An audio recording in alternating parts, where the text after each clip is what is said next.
Hello everybody, this is Dave the Mechanic and I'm back with another video. And today we're working on a 2010 Audi A4 2.0 turbo engine. And today we'll be doing front brakes. This is what your brake pads should look like. This is the brake pads for one side, and this is your clip for that one side. Alright, let's start by removing this top to the brake reservoir. We're just gonna loosen it and leave it sitting right there. Alright, so obviously we're gonna want to get the wheel that we're doing in the air. So we have our jack set up and our jack stand. We have it placed right along this beam here, this little beaded strip that's meant for you to put your jack and your jack stand. So you can go ahead from there.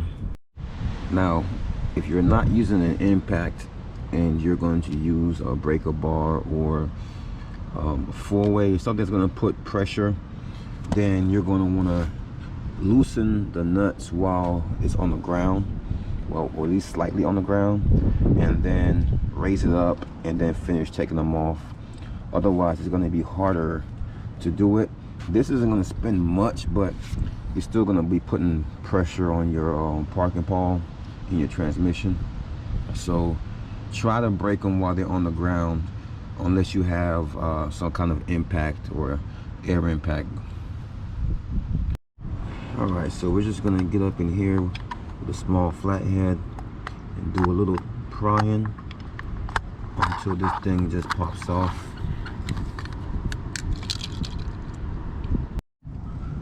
Now that I have that cover off, I have a 17mm socket and my impact, so I'm going to go ahead and get this tire off. We can go ahead and pry this clip off. Make sure you're wearing safety glasses, and I would at least wear gloves. You pry off with this hand, and then you use your other hand to hold the clip here, and it should come off. Make sure you're wearing gloves and safety glasses. Alright, on the back of this caliper, we have two 13mm sockets, one at the top, one down at the bottom. We're going to go ahead and remove those. As far as the sensor, you can see the sensor right on here. We can go ahead and pull that off of the brake pad, unhook it from here, and you can see the sensor here. If you come on the other side of the clip is where the harness is, and you undo the harness right there. Once the harness is off, you're able to remove this piece right here by unclipping this top part with the flathead. Right, now that you got your old one out, you take your new wire and you rehook it in here. It's hard to see, but that old wire is now hooked in here. After you get that pressed in, you come on this side here and you reattach your harness. Once you have those bolts out, to make it easier to remove the caliper, this is optional. You can always just try to pry it off, but this always makes it easier. You get your flathead in there without damaging the rotor because you're not replacing it. Just get it in there and pry the brake pads, no, not the brake pad, but the piston back by using the old brake pad. You don't have to push it all the way in. You can push it in just a little bit to free it up, and that should make it easier to remove this caliper. Once it's removed, it should look like this. You should have a pad on the inside with this on the inside. We're going to leave that in there to help press the piston all the way back, and then you have a pad on this side that we're just going to take off and replace. This is my C-clamp setup. I don't even have a lot to press in because I already pressed a lot of it in with the flathead earlier, but I have the old brake pad still in there, so once I press that all the way in, we can move on to the next step. All right, once you have it pressed all the way in, take your brake pad out, and this is a good time to go ahead and clean off this surface area here of your piston and clean up in and around your caliper.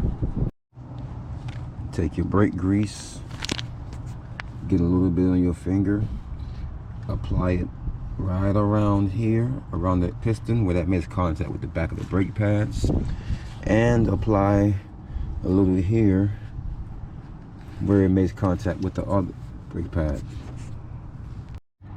To put these in, you want to get the bottom single piece in first, and then you want to get the top, press the top in. And if you need to, use your fingers to push these prongs down as you're pushing in, or once you get close, use some flatheads and finish pressing them down, and it should snap right in. Careful not to smash your fingers. Once you're done loading your caliper, it should look like this, and now we're ready to put it back on. Make sure you press these back up, that way you have clearance, because these will be down and up, and you need to have them up to put them back on. Now that we have the caliper back, we can go ahead and slide our bolts back in and get those torqued down. After we get our calipers back on, the next step is to put this clip back up. You want to put this piece here and this contact point here, and then when you have two ends, unlike me, you can place it there and then press this part down until this piece hooks right into that circle. Alright, it should look just like that once you get this piece snapped in. Once again, you put this piece on first, you contact that piece, and then you press it down and you clip that into that circle. Once your caliper is back on, you can go ahead and attach your wire that we connected earlier. You bring it in here, and then that slot right there, you can see where it's made for it there. You go ahead and place that in, and you press that all the way in.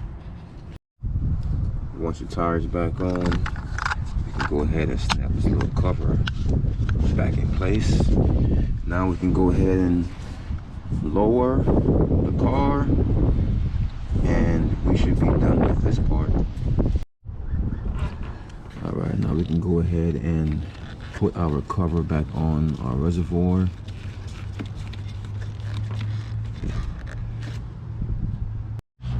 Pump up the brakes,